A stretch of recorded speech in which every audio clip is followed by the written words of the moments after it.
Hey everybody, welcome to Hints and Guesses. This is Kent Dobson. Thanks for tuning in. Thanks for supporting the work. Special thanks to a couple of new patrons who joined the others in making this thing possible. I'm really grateful. I want to begin by reading something to give you a sense of where we're going here. We all carry in our inmost selves a sacred core of potential wholeness or aliveness or a creativity, and that this radiant center wants to unfold and release itself through the particularities of our unique individual lives. This is the first part of a two-stage drama, this unfolding tendency, conspiring toward the full realization of one's personhood, is often represented as a child or sometimes as an animal or other living being. Often this child has something sacred or divine about it, born, quote, between the worlds. Then there is a second act to the play, namely the idea that trauma interrupts this unfolding of the personality by foreclosing transitional space through which the vital spark is actualized, and that this interruption of human development can trigger a system in the psyche that acts and tries to kill the emerging child. This effort to, quote, kill the soul child is not usually an effort to annihilate it altogether, but to eliminate consciousness of it, and actually, in the final analysis, save it. Instead of annihilation, we see in dreams that the child has gone into exile. We would say into the unconscious, where it lives in suspended animation until some future time when it can reemerge. This is a passage from a book by Donald Kalshed called Trauma and the Soul, a psychospiritual approach to human development and trauma and its interruptions. And I kind of want to talk a bit about this today, not so much as some kind of trauma expert. A lot of people are claiming expertise in trauma, and I want to be sensitive to the terrain here. And I am not an expert, and though it comes up in its various manifestations in the kind of guiding work I do, and in the guide training that I'm a part of at Animas Valley Institute in Colorado, and it's, of course, it's made its way into contemporary jargon, and I want to talk about this terrain because of the kind of mythopoetic resonances with Advent and with the Christ story and the Christ narrative, and it's just interesting to me.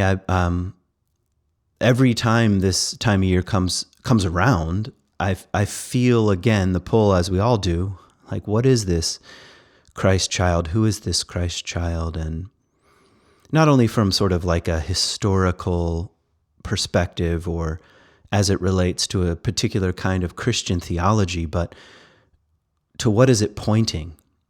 And I want to try to pick up on that thread today. What is it pointing toward that has to do with human development and our own potentialities as human beings, and really our own soul, our own core, what wants to be born in the world, and the forces that come in and try to cut that off, either in more intense and severe ways, like in childhood trauma or adult trauma, and in more subtle ways. And it's kind of challenging terrain to talk about. I've been kind of slow in wanting to say something, and sometimes I trust that slowness, like, okay, just let things percolate and until you can try to be as clear as possible. And I want to read again just the beginning of this passage, we all carry in our inmost selves a sacred core of potential wholeness or aliveness or creativity. And that this radiant center wants to unfold and realize itself through the particularities of our unique individual lives is the first part of a two-stage drama. And this is a conviction I have, something I hold to, a kind of faith, and a kind of faith rooted in my own personal experience and also as a parent, and where occasionally you get glimpses of your own kid's most inmost self or their potential wholeness or aliveness or creativity, a kind of radiant center. And of course, the feeling of not being in touch with our own potential wholeness or aliveness or the radiant center within. I mean, that is a kind of existential and actual depression, pressing something down, and the kind of malaise that comes with it, and the kind of cultural, I don't know quite the right word. There's a kind of cultural fog, really, that keeps us, in a way, distant from our own radiant center through all kinds of strategies, luring us into identities and postures and political stances and ideologies that are a substitute for contact with this radiant center. And I often think about Thomas Merton, who really was one of the key voices that reintroduced the West, the Christian Western tradition, and beyond that, of course, to the Christian mystics. Like, who were these ancient desert fathers and mothers, whether they lived in the desert literally or not? I mean that as a kind of symbol, desert fathers and mothers, and of course, Thomas Merton was a kind of bridging figure between these desert mystics and the Eastern tradition, the Zen Eastern tradition at large, and of course he died in the East, not in Kentucky, as a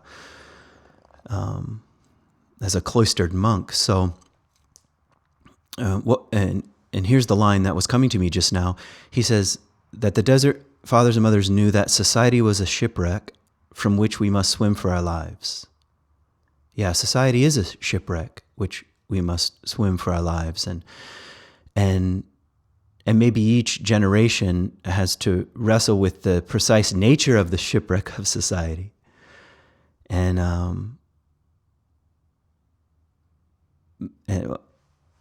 so I don't know what I would say about that other than, part of the swimming. What are we swimming back toward or away from?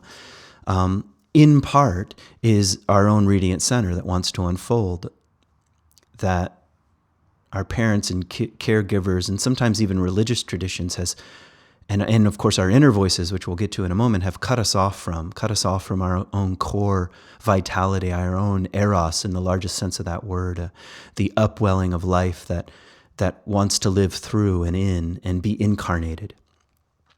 See, I think one of the sad losses as people become estranged from the Christian tradition, and for a good reason, but one of this I think sad losses is the real mystical portal of the incarnation itself. That what it seems to be communicating is not just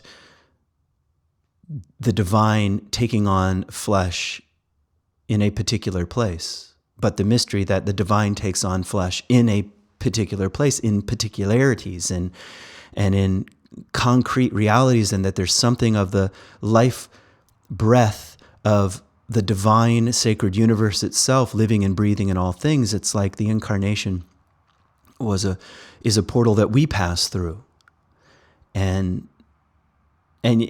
anyway, to say, the Advent story we can't take that seriously. Come on, the divine impregnating the human, and part of that dismissal comes from almost a religious devotion, a blind religious devotion to literalism, whether religious fundamentalist literalism or the scientific version of it, the materialistic scientific version of literalism that dismisses it but has the same consciousness. And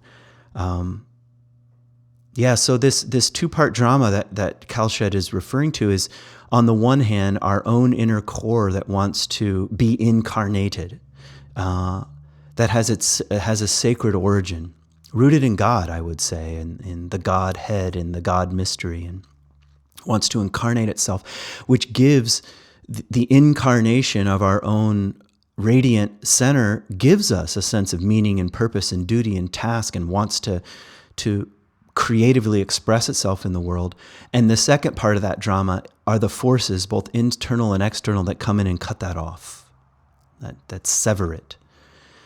And that is essentially the story of Christ coming into the world, which I'm going to tell really in part, even though you're familiar with it. But I want to start in kind of an unusual place, and in a place that Otto Rank, who was Freud's assistant, outlined.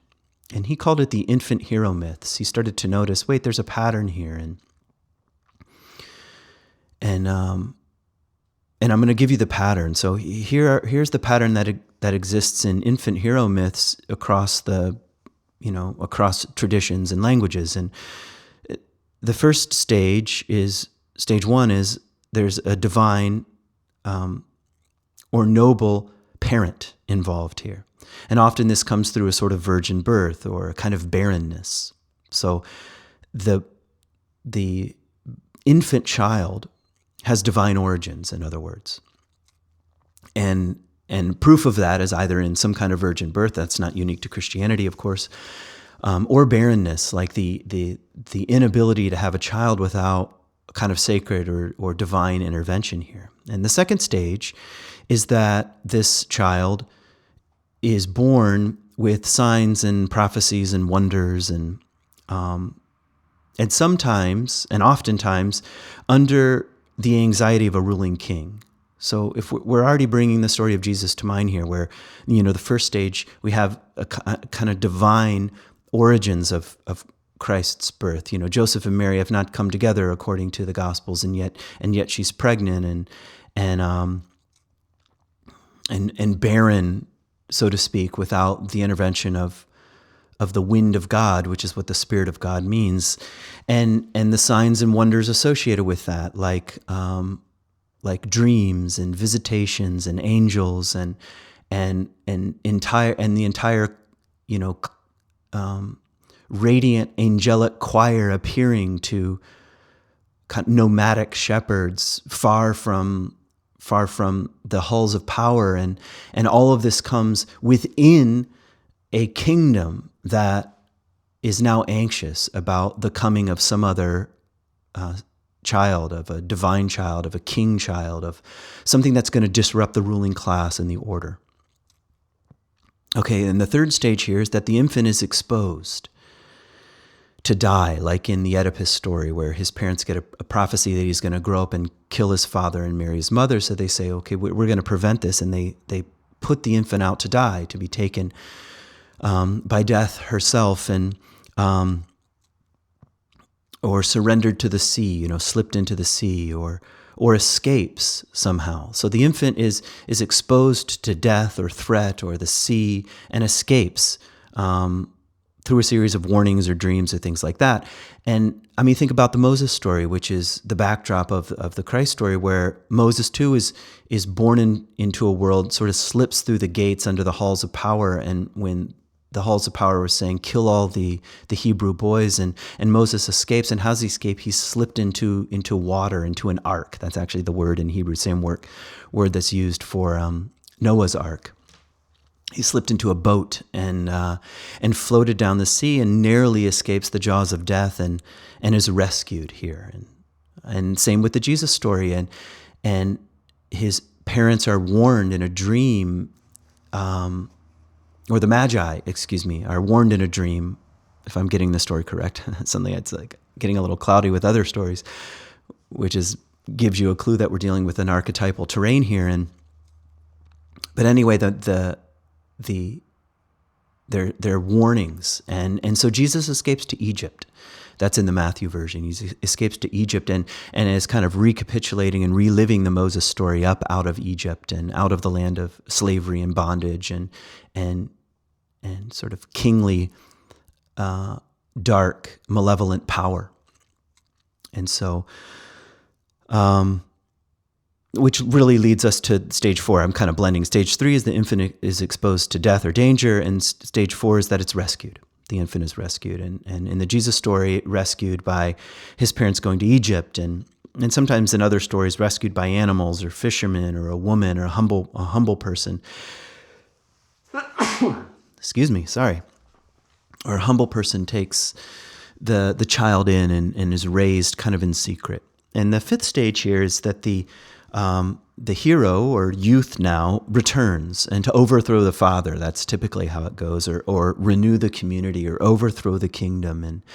And you have that, of course, in the Jesus narrative. So Jesus comes up out of Egypt and is raised in Nazareth and kind of lives quietly and humbly for a while until he gets himself in trouble and puts himself right at the center of religious and political power of his day. Both its Roman expression and Jewish expression around the temple and around Jerusalem, and is eventually, in this case, a kind of great reversal. The overthrow of the kingdom comes through a kind of self-sacrificial death. So anyway, that's the hero myth story. And now, I want to read you some Jung here. And again, I want to emphasize that the material that I'm sort of compiling here, much of this is in Cal Shedd's work on trauma and the soul. So if that interests you, you can do a deeper dive here. But here's Jung here. He says, the archetype of the child has to do with the wonder of all beginnings and the wonder of all beginning again.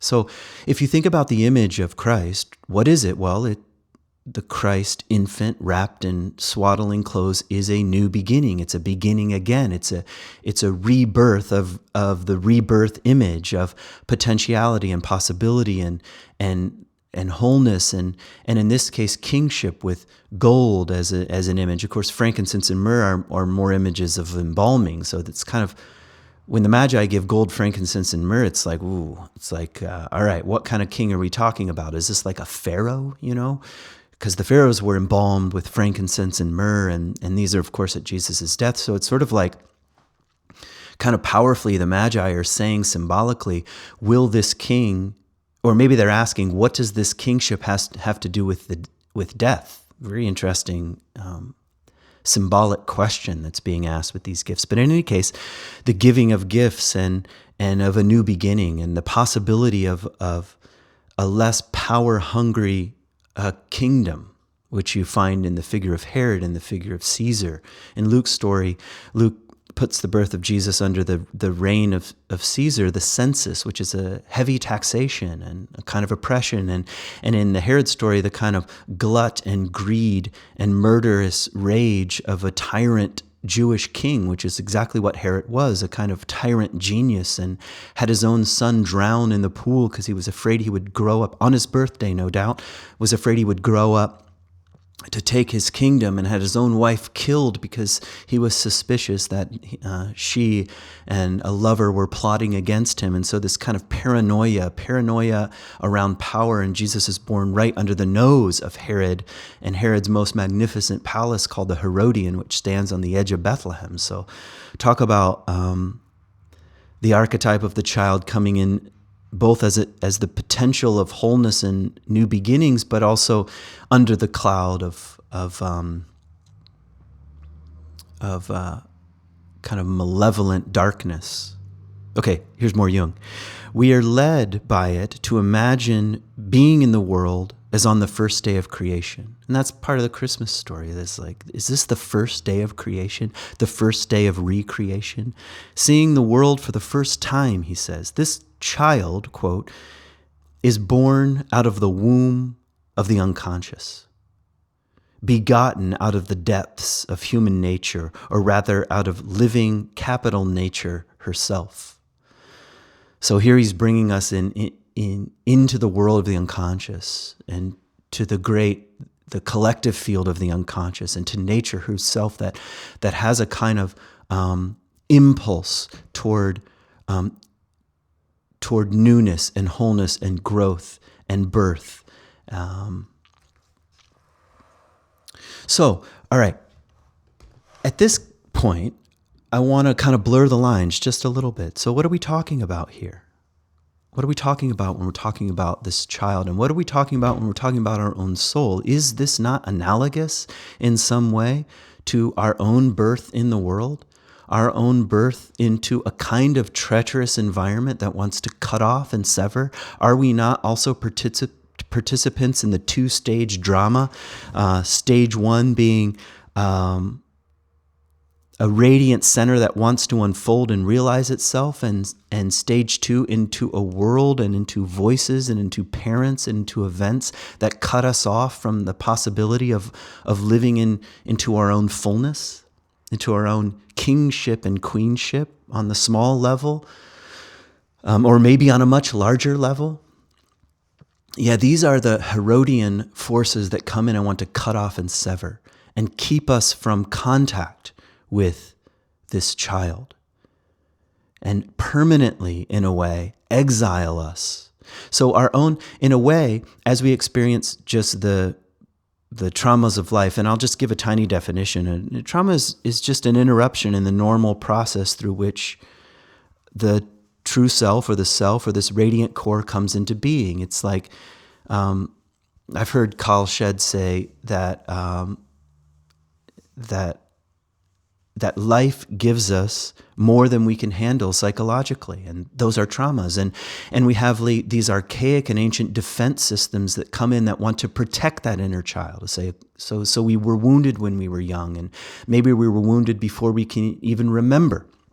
That's the case with most childhood trauma. So we have these wounds, and the self-care system comes in and severs us from that. It's, on the one hand, it's protective and somewhat violent at the same time. I'm going to cut you off from experiencing the subtle vulnerabilities of your own deepest and inner self, your own inner child, to keep you from being wounded again. And so that process of healing is slow and lifelong, and a kind of beautiful invitation. But we have these systems that come in that say, don't be vulnerable in the world. Don't expose yourself vulnerably like the Christ child. And instead, let's place protective fences and borders between the world and our own vulnerable and radiant core. And that's that kind of system of subpersonalities and complexes that wants to protect us. And that's what's so amazing about whether we're talking about trauma with a capital T or a small t. These are words I've heard before, and it's a way of saying, okay, we all experience trauma, and some is more severe than others. We could say maybe that's what capital T and small t is just pointing at. Not that there's always such a clear delineation here.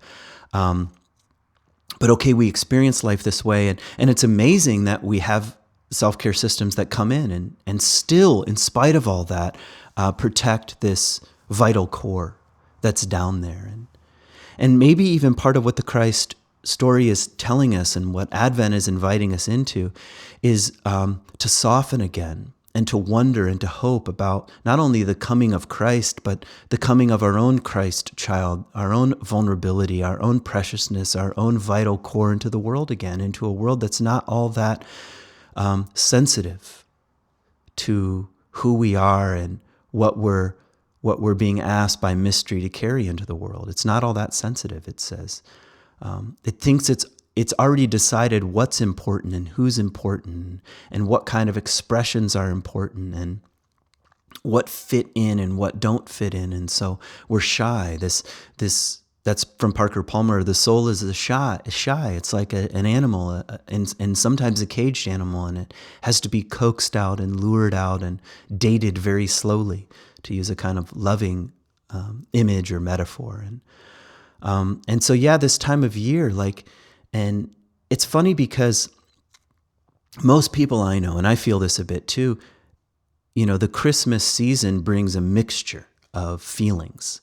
on the one hand, there's often some nostalgia and hope and longing, and also there can be a kind of cruelty and sort of expectations and wounds around this time of year, and that's a little like the Christ story. It's like what's sensitive and possible and true and good is confronted by what wants to kill that, symbolically, and to push it down.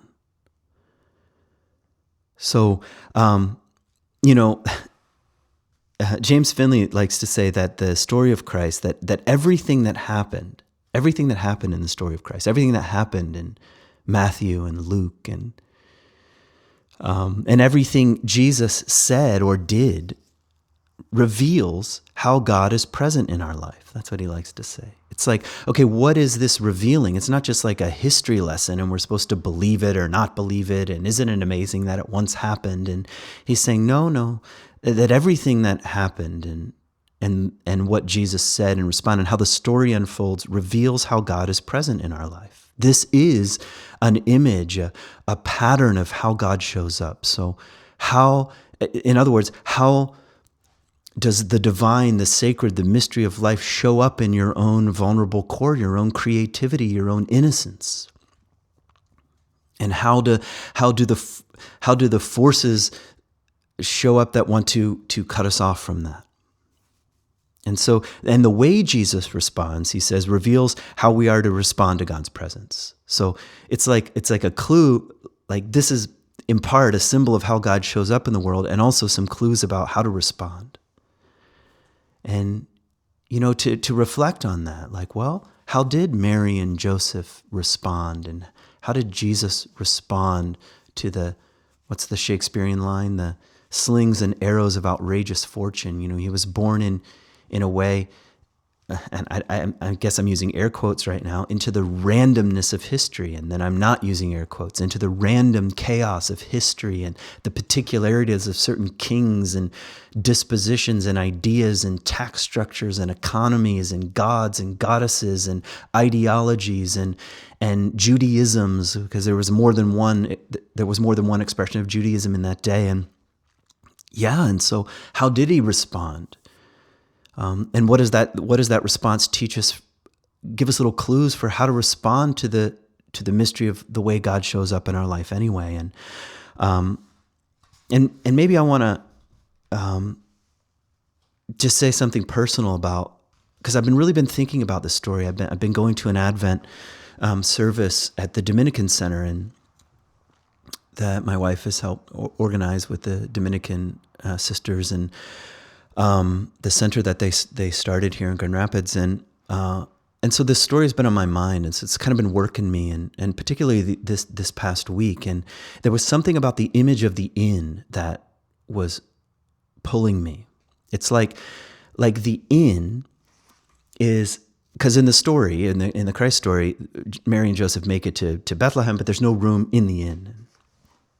It's that image that was kind of tapping me on the shoulder. And first of all, in a very obvious way, it's like, okay, the inn is full, and James Finley says, and the inn is always full. It's like the inn is like the busyness, the structures, the ideas, the anxieties, the frantic moving from this to this, to this, to this, the treadmill, the promises, the dangling promises of something new, some toy, some desire that's going to meet us and fulfill us. And and so the inn is full. It's totally full, and that's where I live. And I think about my own mind in that way. It's like, okay, so how does God enter the world? I'm just taking James Finley at face value. How does God enter? And well, mysteriously and tucked away, not in the inn, but in the cave, and my mind is like the inn, and it's jam full of things. And sometimes I read, I don't know if you read like this, but sometimes I read with a kind of anxiety, like Like, what am I missing? What am I missing? What am I missing? What do I not know? What am I missing? And that kind of anxious drive often leads me to a kind of sunken, more depressed state. It's like continually unsatiated and unsatisfied, and really rooted in a kind of fear, and so my head is full, and God is born into that anyway, just tucked around the corner in a cave and in darkness and among the simplicity of animals, and without fanfare and shouting and proclamations, but quietly in a cave. And I think, am I willing to blow the light out in my own inn and move toward the darkness of the cave? I mean, that's a question I'm asking. That's how I'm letting this particular story work me. And when I think about my own soul, back to Cal Shedd's two-stage model, and I think, again, I just love the way he puts it. We all carry in our inmost selves a sacred core of potential wholeness or aliveness or creativity, and that this radiant center wants to unfold and realize itself through the particularities of our unique individual lives. And that, in a way, is the figure that's waiting to be born in my own life, quietly in a cave away from the well-lit and over-jammed room of shit and stuff and ideas and all my defensive theologies and ways that I try to protect myself, and egoic stances and roles and expertise. I've always been pulled by the demon and luring the voice of becoming a kind of expert. This is the inn, and okay, blow the light out and move to the cave, because that's where the radiant soul wrapped in swaddling clothes wants to be born in the world again, and in my own life and in my own heart, and this time of year, during the darkest time of year, wants to come again. And to acknowledge in the two-stage model the way my own violent forces, my own Herod, my own inner tyrant, wants to cut myself off from that kind of vulnerable entrance. And, I don't know if you've had kids or ever held a really tiny infant, like 5 seconds old. It's like, who is this? What is this? What is this mystery? How utterly wondrous and utterly vulnerable. How completely and mystically dependent is this wild being. It's like, yeah, that kind of wild being is an image of our own sacred core, our own sacred center, wanting to breathe and cry and dream and love and create and grow in the world into its fullness. And we have these inner voices that say, okay, that thing is sensitive. That thing is sensitive. So let's protect ourselves with our Herodian soldiers who are going to come in and, like in the story, kill anything that's 2 years old and younger. God, what an image. Anything that vulnerable inside, cut off, and yeah, and so we have external Herods and we have internal Herods, we could say. And so I want to invite you, in your own imagination, if you feel the pull, I do a bit, to let the story work you this year. To ask really simple questions. What do I resonate with in the Christ story? I'm not saying you have to read it or go to church or go to an Advent service, but those things may help. But I'm saying, what if you trusted that there's a great conversation here that's happening around the changing of the seasons and the solstice and the human heart and the human soul and these great myths and stories, this great, unbelievable pattern for how the soul and how the divine makes itself known in the world that transcends even Christianity and Christianity's unique expression of that. And so anyway, what if we said, hey, there's a kind of deep core, there's a kind of ancient wisdom that we're losing. There's a kind of ancient way that we're dismissing in our own materialistic, scientific, post-everything arrogance.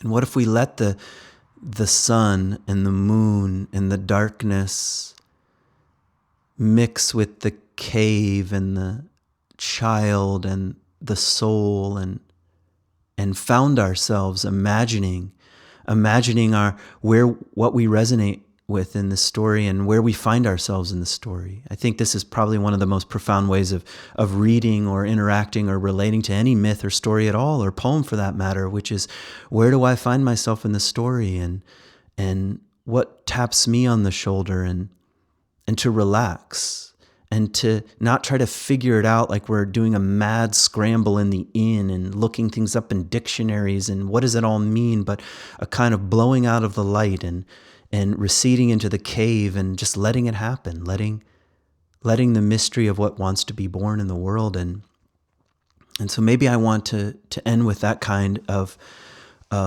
hopeful message, which is really at the core of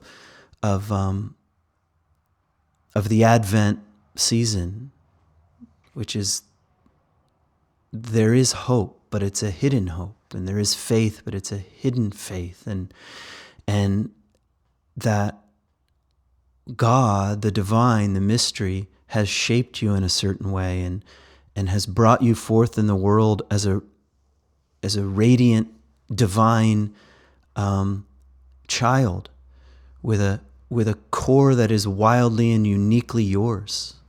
You know, sometimes I think about, like, what would Jesus do is a great place to start, but where that ultimately leads us is, what would you do? And by you, we mean the deeper you, the true self, the radiant core. Like, Jesus carried the cross that he was meant to carry, and we're meant to carry the cross that only we can carry, in with our unique makeup. And may this Advent season be, in your own way, a slipping out the back door of the inn, and where there's no room for the magic of something new and the birthplace and rebirth place of something new. It's like Nicodemus saying to Jesus, Jesus says, you must be born again. And Jesus says, well, must we enter our mother's womb a second time? And the answer to that is something like yes, in the deeper sense, not in the